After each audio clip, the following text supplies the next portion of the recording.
बच्चे अपने माँ बाप को कर्ज लेके बड़े शहरों में बेचते हैं, अपनी जमीनें बेच कर बेचते हैं और क्या है, पेपर लीक हो जाता है। कई बच्चे मेंटली प्रेशर को झेल नहीं पाते हैं।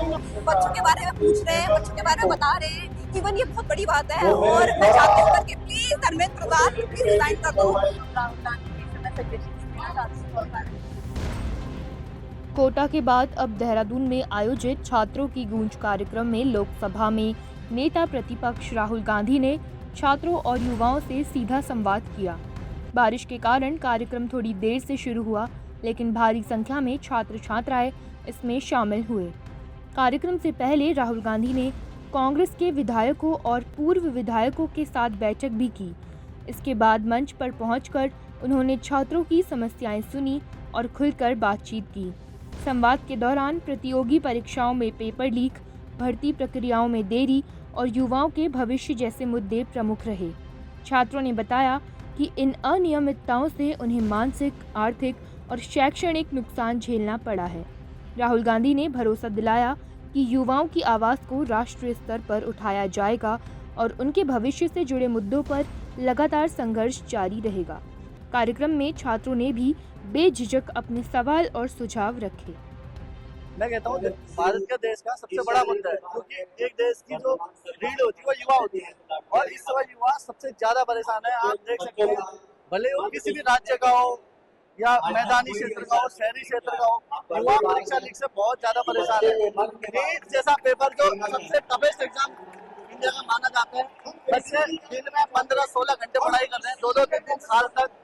बच्चे अपने माँ बाप को कर्ज लेके बड़े शहरों में बेचते हैं, अपनी जमीनें बेच कर बेचते हैं और वो एक साल मेहनत करने के बाद फल क्या है, पेपर लीक हो जाता है। कई बच्चे मेंटली प्रेशर को झेल नहीं पाते हैं। उनको एक सोशल डर है कि समाज क्या कहेगा, वो क्वालिफाई नहीं हो पाए या उनमें कमी थी। समाज को भी कमियां निकालता है, हमें अंडरस्टैंडिंग नहीं है। इसके लिए बच्चे आत्महत्या जैसे कदम उठाते हैं और देखते हैं आप लगातार आत्महत्या है। और मैं तो ये मानता हूँ ये आत्महत्या नहीं, ये मर्डर है। ये एक सोची समझाई रैकेट है और आप एक सिंडिकेट है पेपर लीक का। आप किसी राज्य का पेपर लीक देख लीजिए या किसी सेंटर का पेपर देख लीजिए। हम बात करते थे देवभूमि की, उत्तराखंड में लगातार पटवारी, पुलिस से लेकर सारे पेपर लीक हो रहे हैं। आप देख सकते हैं हर साल आए दिन पेपर लीक होते हैं और बच्चे अगर इसके खिलाफ प्रोटेस्ट करते हैं तो उनपे आप देखिए लाठी चार्ज और पत्थर किस तरह चले थे और कई युवाओं पे अभी तक मुकदमे चल रहे हैं अपनी मांगे।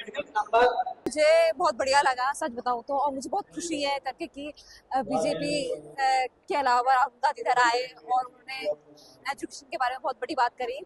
और पेपर लीक बहुत बड़ी बात है। आपको नहीं पता कि मतलब कि बहुत सारे लोग मरे हैं, बहुत सारे बच्चे मरे हैं और वो हमारे उम्र के एस्पिरेंट्स हैं। और मुझे बहुत बहुत बहुत खुशी हो रही है कि वो सारे इधर आए हैं और सबने सब कुछ बोला। मैं चाहती हूँ, मैं पर्सनली चाहती हूँ करके धर्मेंद्र प्रधान प्लीज रिजाइन दे दो प्लीज।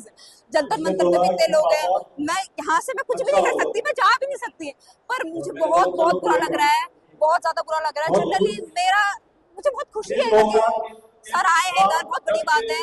बच्चों के बारे में पूछ रहे हैं, बच्चों के बारे में बता रहे हैं। इवन ये बहुत बड़ी बात है और मैं चाहती हूँ कि please Dharmendra Pradhan please resign कर दो। आपको नहीं पता कि जब तक आपके घर के खुद के बच्चे नहीं मरते तब तक आपको नहीं पता चलता है। और मैं चाहूंगी कि आओ देखो और चीजों को समझो।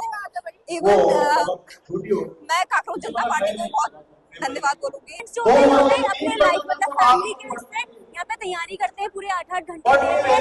और हमारे जो मोदी जी है वो पूरी कंट्रीज में उनके पास टाइम है ट्रैवल करने का।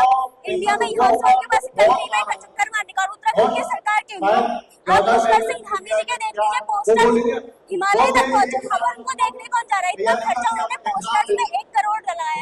अच्छा इतना ही नहीं, हमें उत्तराखंड में एक स्पोर्ट्स स्टेडियम बना लेते तो क्या आप एजुकेशन को सपोर्ट नहीं कर रहे, आप उसको ज्यादा दबाते जा रहे हैं। आपने इतने सब कुछ पेपर लीक्स करे, हर टाइम पेपर लीक्स होते हैं। बच्चे अपने फैमिली का साथ छोड़ करके फैमिली के साथ टाइम स्पेंड करना सब कुछ छोड़ करके पेपर्स में पार्टिसिपेट करते हैं कि हाँ उनका एग्जाम मिलेगा बट लास्ट में एंड क्या होता है। But Rahul Gandhi is there, someone is there who is talking about the paper leaks. लेकिन वरना मोदी जी के पास तो सिर्फ मंदिर हमने इतने बनवाए, ये हमने निर्माण किया, सिर्फ उनके पास यही जवाब है कि हमने ये किया। धर्म के नाम पर उन्हें सिर्फ बातें बनाना। जैसे कि बहुत सारे पेपर लीक हो रहे हैं तो राहुल गांधी जी से मैं सजेशन देना चाहती हूँ।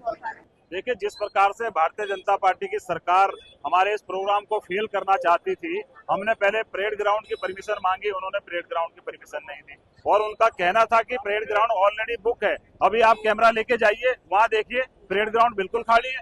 जो हमने ग्राउंड मांगा वो तो बिल्कुल खाली था, लेकिन सरकार इस प्रोग्राम को फेल करना चाहती थी। जिस प्रकार से अभी 50,000 से ज्यादा लोग यहाँ पर एकत्र हो चुके हैं, वो स्पष्ट दिखाता है कि भारतीय जनता पार्टी की जो नीतियां है, जिस प्रकार से लगातार पेपर लीक किए जा रहे हैं। कोई छात्र पूरे साल भर उसकी तैयारी करता है परीक्षा की, उसके बाद जब परीक्षा केंद्र में पहुंचता है तो पता चलता है कि पेपर लीक हो गया है।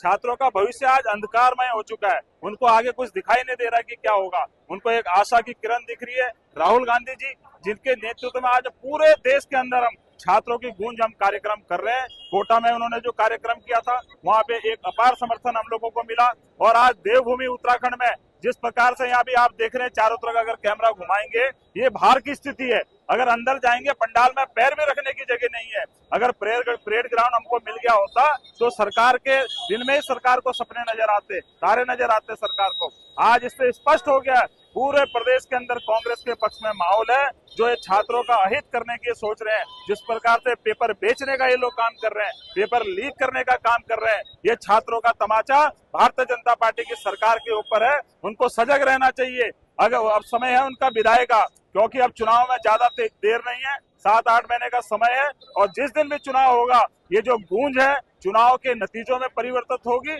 और कांग्रेस की सरकार राज्य के अंदर बनेगी।